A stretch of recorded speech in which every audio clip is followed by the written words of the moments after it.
Oh, so these are their secret treasures, huh? Why are they kind of cheeks? What's up, guys? So you're here to do a breakdown and review of chapter 170 of Four Knights of the Apocalypse, which is known as Anne versus Diodora. And Nagaba. I'll admit, I smell some cooking. I see the future, but I still feel a little bit mixed. So let's not waste any more time and let's hop right into it. Editing me. Are you ready? 3, 2, 1, go. What's up, guys? That guy with a pencil here. Fun fact, I do have it on me and keep it on me at all times. Give me another fun fact.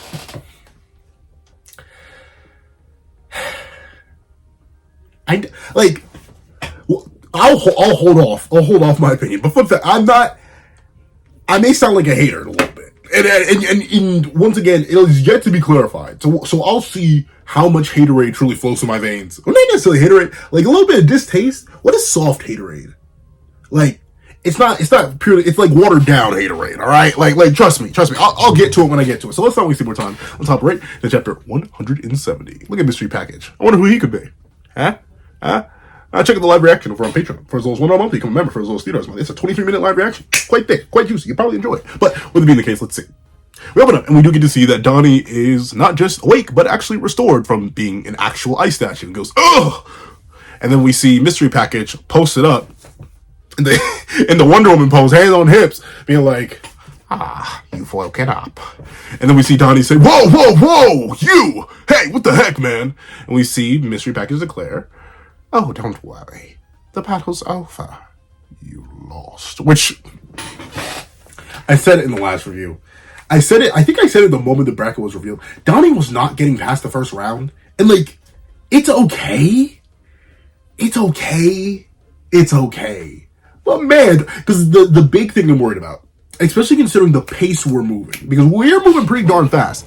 The Percival platoon reunited, had, like, no fights, and then we immediately got going back. And we're going to get Tristan back this arc. And if we're going to keep it this pace, Lance is right around the corner. So we're going to have the Four Knights back. And the big issue, the one thing I'm real scared of, is the idea that the side cast of the main cast is just going to get...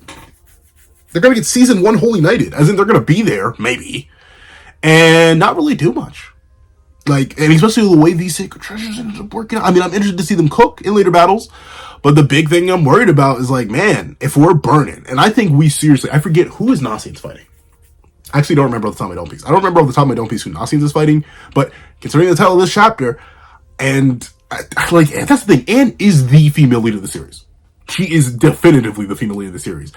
Entered the series a lot earlier than Diodora. But like Percy versus Diodora, we kind of have to have it. Like, we're itching and scratching one way or another. Like, we gotta do it.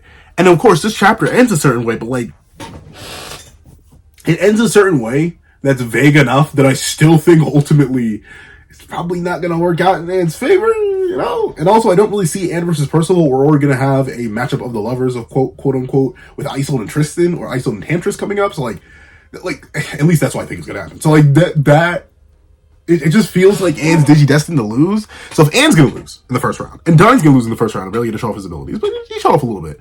And Nasian is likely maybe going to win the first round, because I don't remember who he's fighting, but then possibly lose in the second round. I feel like we just aren't going to get enough of these characters once we have the Knights back.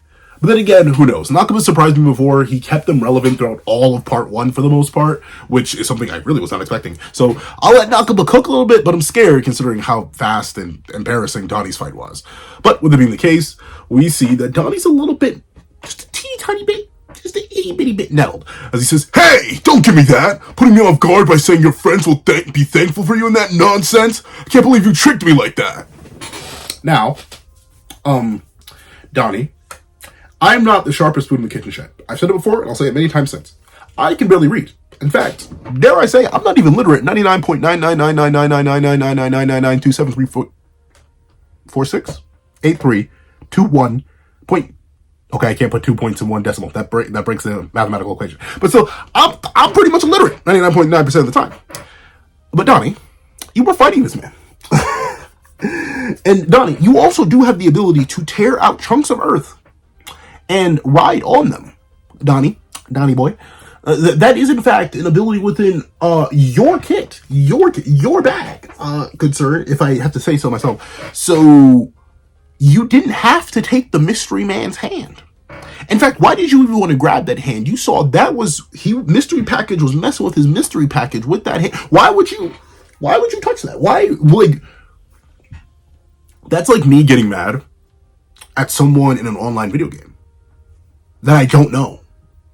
Like, dog, we're here to fight. Like, Donnie, I love you, man, but gotta turn something on up there. There's gotta be some light in there. Some light up in there that's just off that I need you to turn on.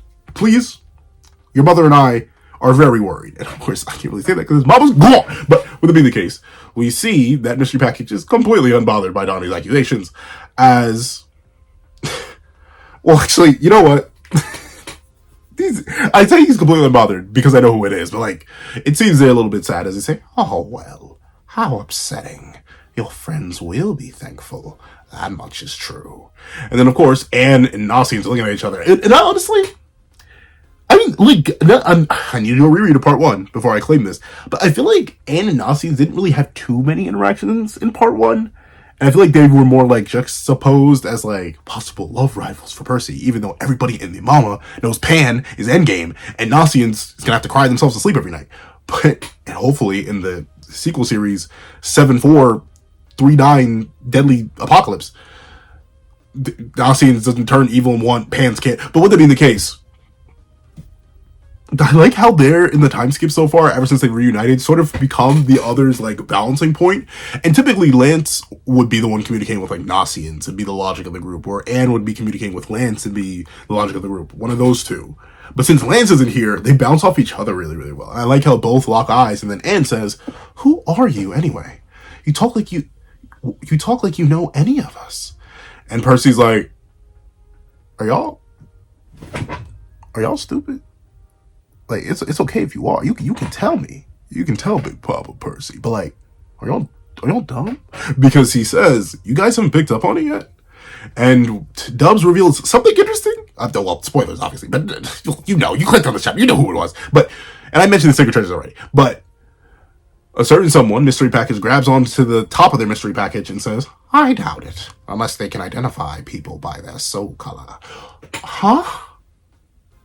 Like... You know the last time I heard soul colors? Orient. You know the last time I read Orient?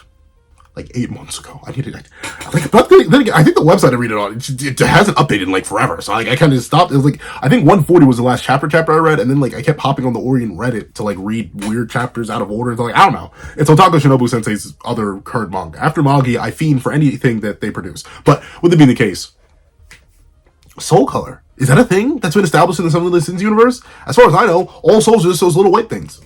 Like the thing that Dareth cuts with his soul sword. Like I thought that was. What do you mean soul color? I don't know. You can't keep dropping these random words, Nakama, and be like, yeah, you know what this is. As I don't know what it is in this universe. That's not a thing. It's a specific, like, if this was a universe where we hadn't seen souls before and we hadn't seen life spirits and seen that they're all basically homogenous, maybe this would mean something more mysterious, but now I'm just confused. Which I guess technically still is mysterious, but I'm mostly confused. As we see the mystery package takes off its top. I can make these jokes. Dubs is like how many million years old? As everyone, well, except for Percy, of course, is shocked to see Dubs. Very tiny, though. Very, very tiny. Dubs! And Dubs begins to, in a kind of freaky fact, like, I don't know, it's just the long neck.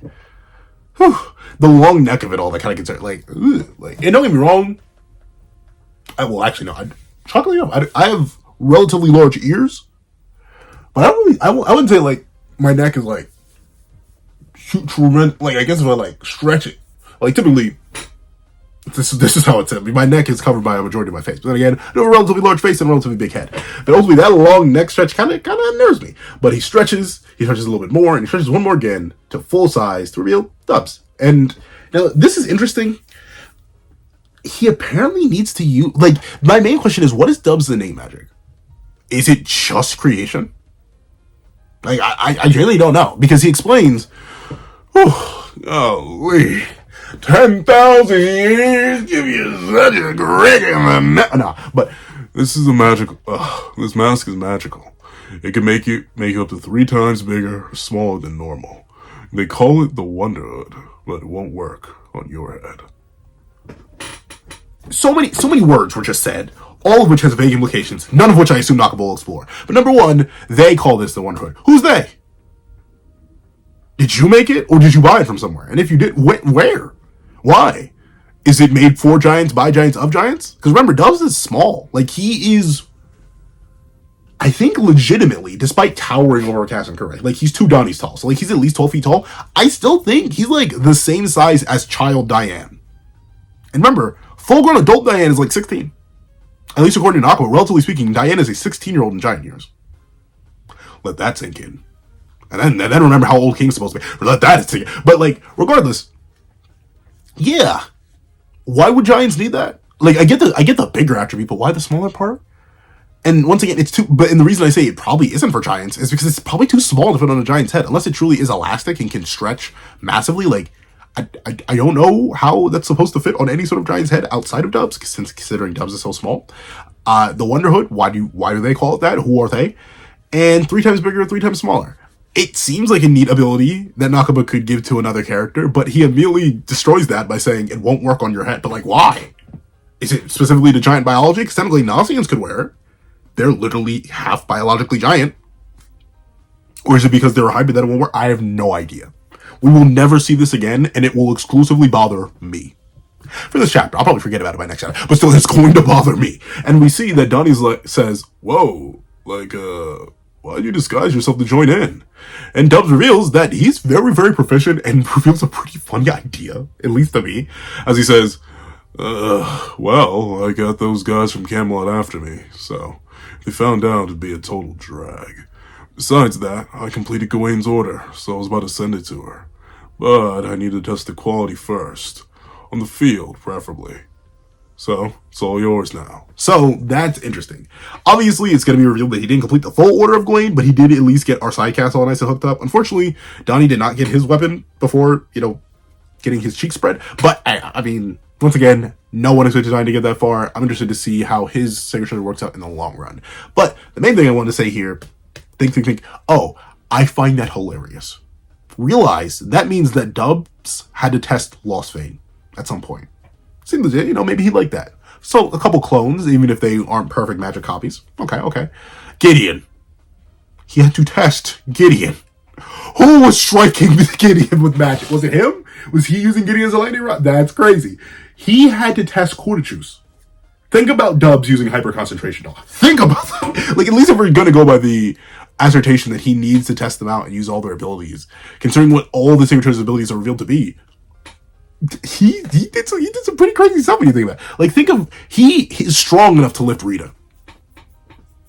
Put that into your perspective. Of course, he's, I think, maybe a little taller than Escanor, obviously a lot similar built, but like, he's physically capable of picking up Rita to test it. Same thing with Gideon. Maybe he used the 3 times bigger mask, but like, even still, crazy. Somehow he used Alden and made sure that worked. Did he transfer a soul into that bad boy by accident too, or is that a Merlin exclusive thing? I have no idea. The only sacred treasures he likely never tested were the spirit spears, because I don't think he makes those. I think those are the only sacred treasure tier weapons in the series that Dubs is not in some way responsible for, because like, the fairy tree gives it to him. What is interesting, it makes me wonder if Dubs learned the craft of sacred treasure making from the fairy tree, or if he did his own thing. I think it's kind of his own thing, because notably, none of the sacred treasures transform. They had magical release states like Chastityful, but like, none of them ever transform. I mean, Bonds technically does, Quarterjuice does extend with his magic, but like, I think it's a Bond thing, not necessarily a Quarterjuice thing. And I wouldn't consider just stretching out a little bit transformation. Or at least not to the same degree that King's literally transforms, or the Fairy King's literally transforms into different types of creatures, somewhat different levels and appearances. So like, interesting. But with that being the case, he completed the quality test. And that does make you wonder though, like, is he going to sneak back to the ship to finish the Well, let's get to that point. As we see that Anne and Nalsines received their respective sacred treasures. Dubs reveals, for Engelhad, I have the Mirage Stinger, a magical rapier that creates after images of itself. With the right skill, a wielder can generate even more after images. Now, I'm going to call it butt now. I'm going to call it butt a little bit later. That's, I mean, it works against unskilled mobs, right? Because they're just going to see the swords, the after images, the mirages, and then be like, oh no. But like, this isn't Mirage like Gother Mirage. No, Anne's still there. In fact, she's still swinging a real sword. That rapier, it's still in her hand, meaning she's still there. So after you figure out that the mirages are, blast her. She has the exact same, like, it'd be one thing if this actually created more swords, more than just after images. If this created, even if, like, they were at 1/10 the strength, since apparently Sacred Treasures can't just literally multiply you unless they're a Spirit Spear. Make it like Lost Vein, where, like, the more copies, say one, even though that'd be so minor after a certain point, say the copies all share, like, 3 times the magic of the original user. Or, like, the multiplier, that we give a Sacred Treasure, each lance or each copy of the rapier gives something like that, then it would at least be viable, because then Anne would have some range. The biggest issue that Anne still runs into with this weapon is that if she's against anybody who's either as fast as her in combat, or B, accidentally gets grazed by one of the fake rapiers, then they're going to realize, oh, she's trash, boom. Or if they have any sort of range, they'll just boom her. It's kind of crazy. This is why I say it's butt, and it's unfortunate.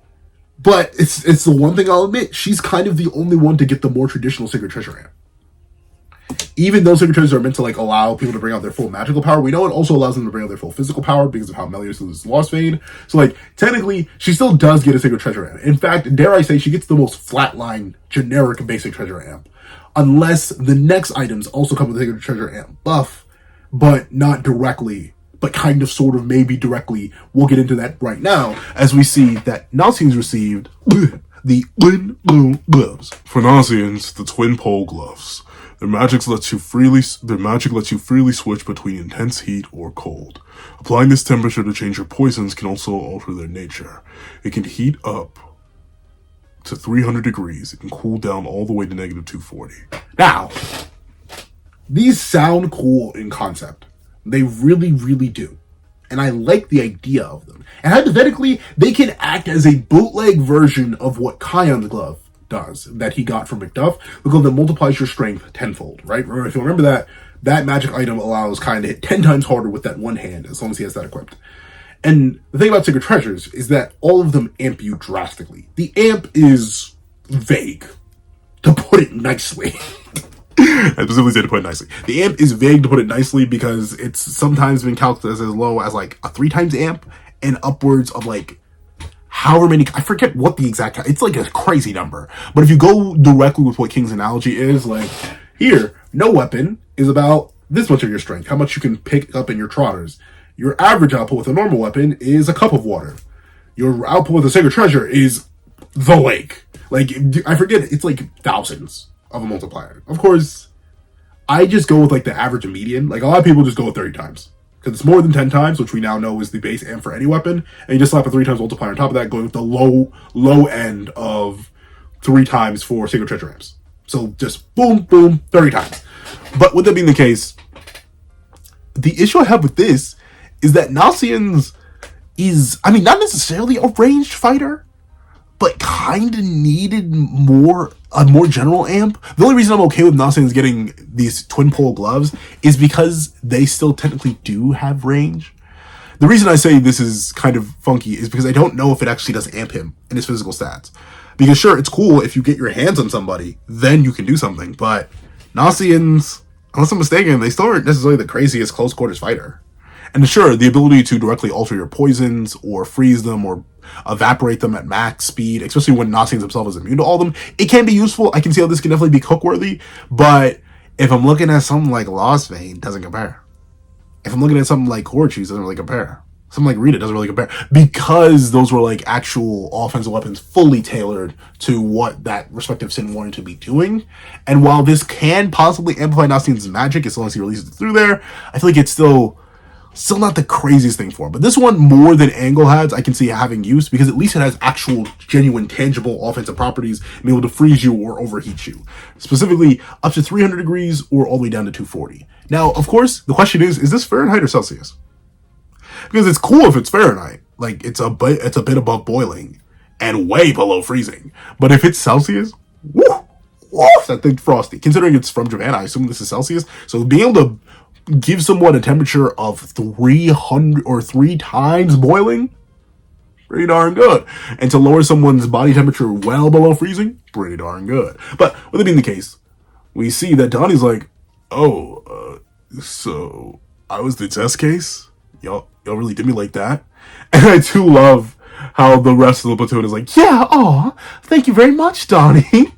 I love the 3 faces. Percival does not care. In fact, he's probably waiting for his. And she's doing this because she had to spend the last 2 years with this crazy man, and thusly is more than happy to see him suffer for her sake. And then Nasians is the only one who seems like, aw, thanks. But even then, internally, Nasian's like, you stupid idiot. And of course, Donnie says, yeah, you're welcome. And we see Dubs who declares, oh, shoot, I was like, what is this image? But yeah, that's his little mouth hole and the finger. But he says, now, calm down. I have this for you. The old guard made just for Donnie. With this, you can fight with both hands free and not worry about defense. It talks, too. My nose itches. Hey, I don't need that bonus! Hey, any stuff for me? It's still in progress. Aw. So, Percy, he's getting himself a real special weapon. Once again, we may have seen it already. It may be that sword that he was holding in that one cover page. If so, that's cool. I'm interested to see how he wields it. I presume it's a sword of some kind, because, like, main character of a medieval fantasy setting. Well, not even medieval fantasy setting. Main character of a shonen manga. They tip, like, what's a shonen manga that, if there are weapons in the universe that the MC is allowed to use, they aren't wielding a sword? Heck, even Sonic the Hedgehog ended up wielding a sword at one time. But Old Guard. Once again, I kind of run into the same issue that I ran into with Nasians. How will that exactly buff Donnie's base defense? Can he amp this directly? Is using his telekinesis on it is going to allow him to get that big, massive Sacred Treasure buff? Because that's the thing, I don't know. A lot of these seem like... Well, not a lot of these, only 3. But the 3, they don't seem like... They seem tailored somewhat to their people, like on a grand scale. Like, the immediate thought is, okay, all these are tailored. Anne is a rapier wielder, so give her a rapier that makes after images. Okay, Nasians is a poison user, so give him something that can alter his poisons. Donnie is a telekinesis user who needs both hands, or would like to have both hands. So give him something that guards the use of both of his hands. But that's the thing. Ironically enough, when you think of the original Sacred Treasures, they double down. You know what I'm saying? Like they didn't really try to patch up. Well, actually, no, because this is doubling down too. Nasians is doubling down, and Anne is doubling down. How do I put this? How do I explain why I feel like these Sacred Treasures are inadequate? I feel like Anne's is inadequate because it doesn't actually do anything. Like, against any skilled fighter, anyone faster or as fast as Anne, they're going to notice the blades are fake and outdo her anyway. Especially if they have any sort of range, they just boom. They just beam her. For... Brain, wait up, brain. Nasians, gosh darn it. But Nasians, it's cool, but it seems like it's gonna be so close range. But I think honestly, so far out of the 3 that introduced, Nasians is my favorite because I'm interested to see the poison combination he comes in. The poison mix-ups are probably gonna go crazy. Like, if I had to hazard a guess, they're likely gonna go crazy, and that's fine. Donnie's, once again, it just feels like it wouldn't amp him. That, like, the way Sacred Treasures are supposed to amp him, unless he can, like, directly fuse magic into it. It depends on if he, like, can lock on to the ship. Not the ship, the shield. And then infuse his telekinesis magic to then give that the 30 times amp that a Sacred Treasure would get. That's it. I don't know. Still feel a little bit underwhelmed. I'm interested to see the other 2 in battle, though. I wonder when we'll see them. But with it being the case, Dubs, after locking on Percy, is... Let me take a sip. My apologies, I can still not yet mute my mic, so.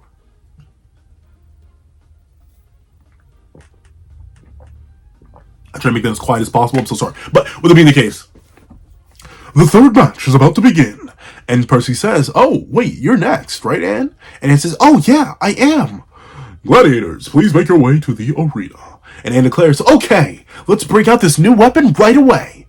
And she immediately passes off her old rapier. That, like, it is legitimately the Toy Story meme. I don't want to play with you anymore. It's just and dropping her baby rapier in the hands of her baby. Stop it, pencil man. Stop it, you foul creature. Stop it. Stop it. Stop it. I mean, it's all legal. I'm fair game. That is the last time I stopped myself. But with it being the case, she pawns it off to her baby. And we see that Percy says, "Good luck, Anne." "Yes, best of luck to you." "Hey, watch out. Watch me cut the most heroic figure ever." I'm guessing that's Anne. But like, Anne, cutting the most heroic figure. Like people? You gonna be slicing people? But with it being the case, we see that Caproni is excited and says, "All right, our next two fighters are here. Continuing with match 3 in the A block. It's Engelhard versus Diodora." Now, I'm just gonna go with Diodora, even though my brain is screaming, "It was Diodora. It was Diodora. Bane Pencil, don't you believe me? It was Diodora." I want to believe it. Maybe in another world. Maybe in another life. It looks like Diodora has won. But with it being the case, now, with Mystery Packing being revealed, I got a question that somebody must answer. Where is the man who does not know that he was a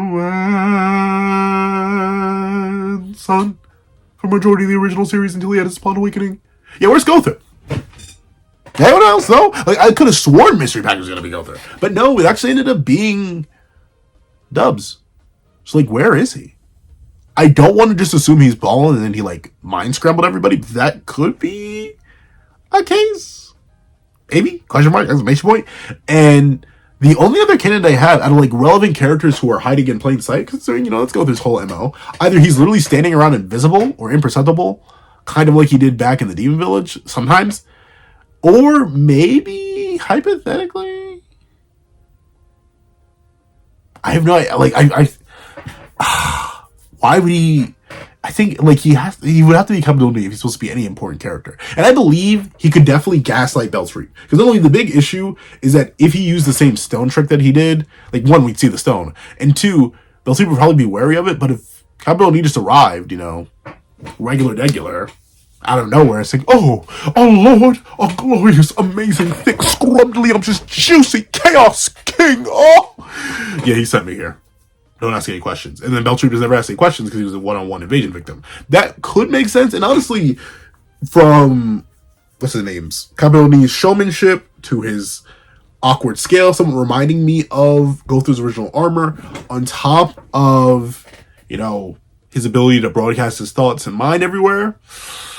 Maybe I'm gonna get something, but I don't know. Honestly, I'm interested to see Gother. If you're wondering, Pencilman, how do you know Gother's even here? The last volume of the volumes before ended with the reveal that Boris, Adlin, and Hauser plus Gother were all going into Camelot.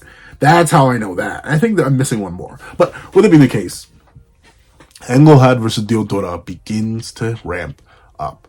And Percy says, "Whoa, do your best, Anne." And Donnie says, "Hey, don't try too hard." And Nasian's the most worried. The worried person out of the group is like, watch out. You don't know what he's capable of yet," which is very true. Almost heartbreakingly true. In fact, not almost. It's generally heartbreakingly related. Don't know. But whatever the case, we see Turret and Rothus. One glazes, the other lasers. As I believe Rothus says, once again, correct me if I'm wrong in the comments. Maybe? No. Rothus says, I'm just going to look them up. It's Turret and Rothus. Who is who? Who? Turret for nice. Now of the Babylaba. Please, load. Please, Brain, I'm talking to you too. Load. Oh. Yeah, okay, so that is Turret and Rothus. And Rothus says, "Hey, Lord Diodora, don't overwhelm her too much and make her cry now." And we see Turret says, "Just fight the way you trained, and it's in the bag." Not once again, this is the first time I'm saying this. I'm so used to saying once again in live review. But it is said, quite confidently, even if let's just say, a little bit under the rug. Like, yeah, women just still really aren't respected in this universe. To the point where they're telling the guy with actually zero combat experience against a sword-wielding woman who has no armor that, yeah.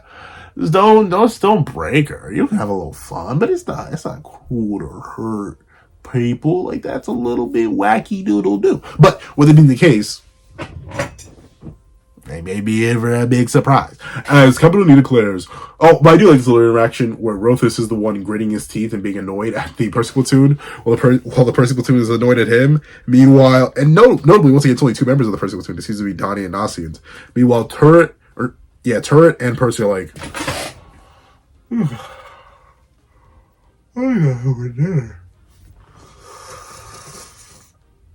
Yeah, it's light.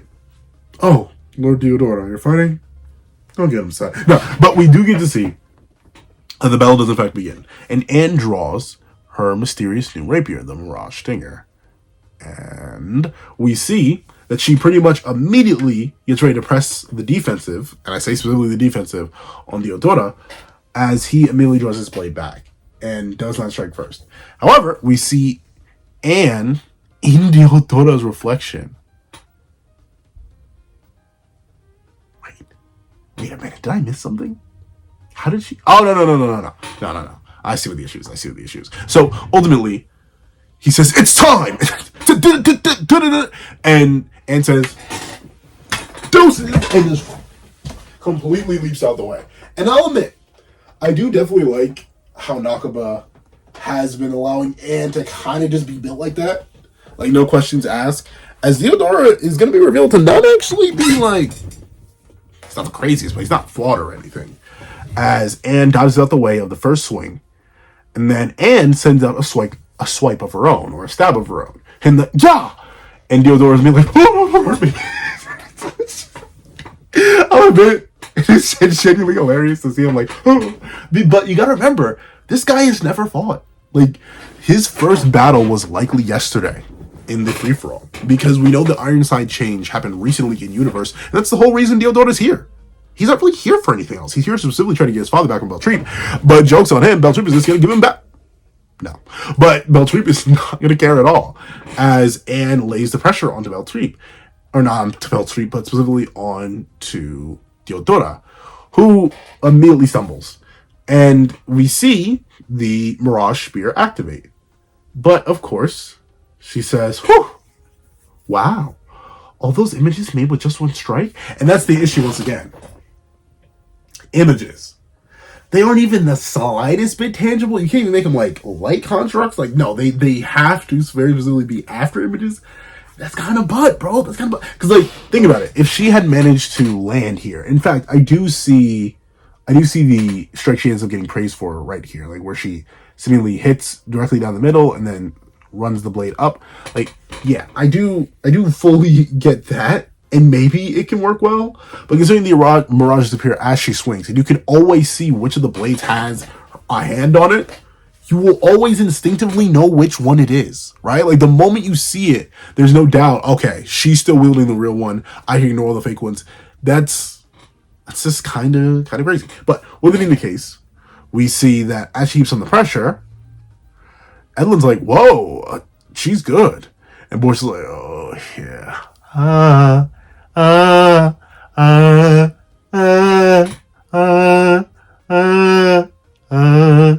I'm sorry.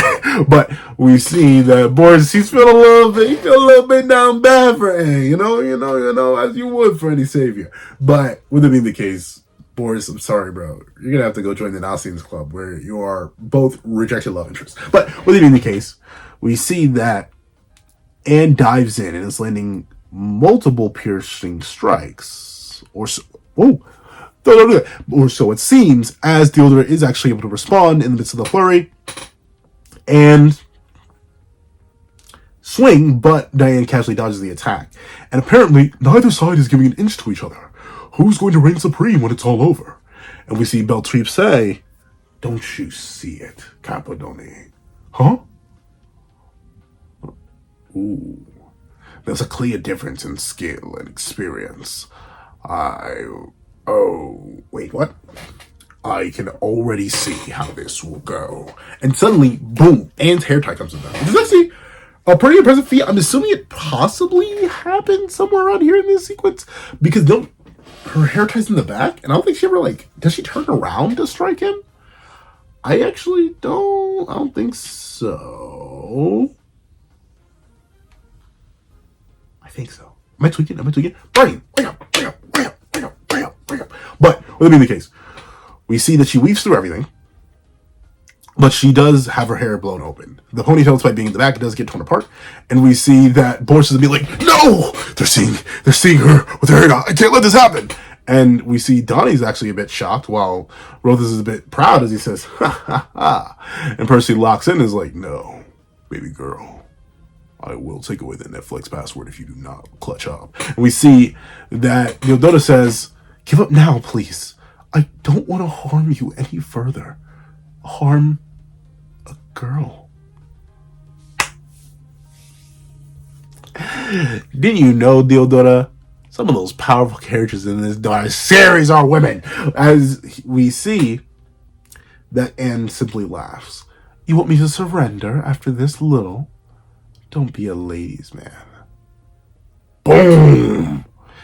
The helmet is sliced open to reveal a pretty similar looking Diodora. The only difference is his hair is now free flowing, and I think, I was about to say it had darker tips, but I think I'm thinking of something else. But his hair is flowing and it's still radiant, but it's wrapped in gold. Because I think that's gold. But we see that ultimately Diodora realizes that he's cooked. As Fabloni says, "Diodora's helmet is cleanly cut in half." And unfortunately for everybody else, Beltweet declares,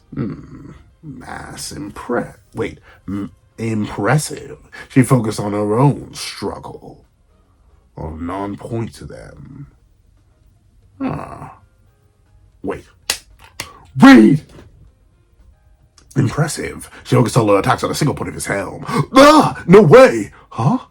You're a talent with a sword. Years of training, no doubt. But it's likely this is actually your first combat. You've never truly risked your life in battle before. That's why inside you were choiceless. And ultimately decided. Wait, no, what, where did my brain go? See, this is what happened. This is why I try not to record when I'm tired, because sometimes my brain will just straight up shut down. I'm reading the middle of a sentence. But I'm sure you were loved and cherished growing up. And of course, Theodora, quite annoyed with the fact that he just lost his daddy and never knew his mom, is like, "What would you possibly know about me, woman?" Which does seem to have a hard W on it. As Anne says, "I don't. How would I?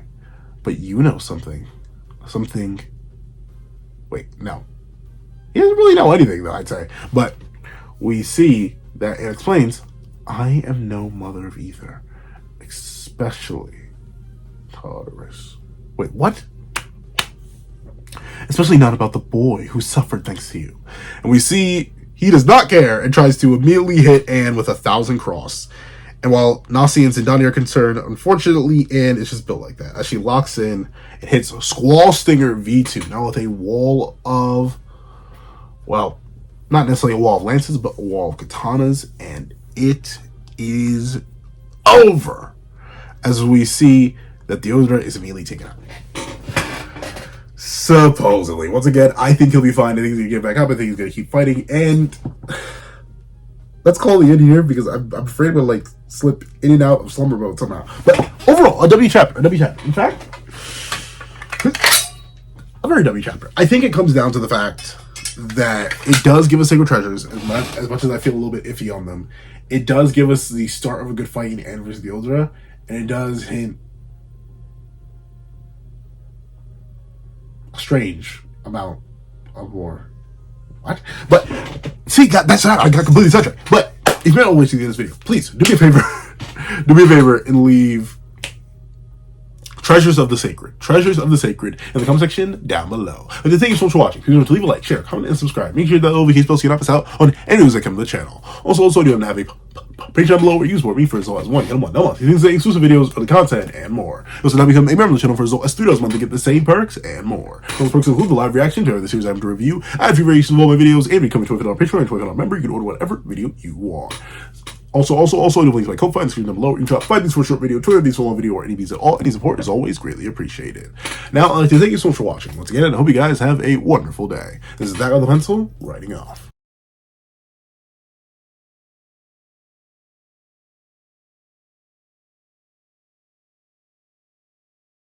I'd like to give a thank you to our $3 members, Zara, Greyhound, Eternal Flame, Redwolf 4765, Astro, Brandon Payne, Glacier XZ, and G Prosper.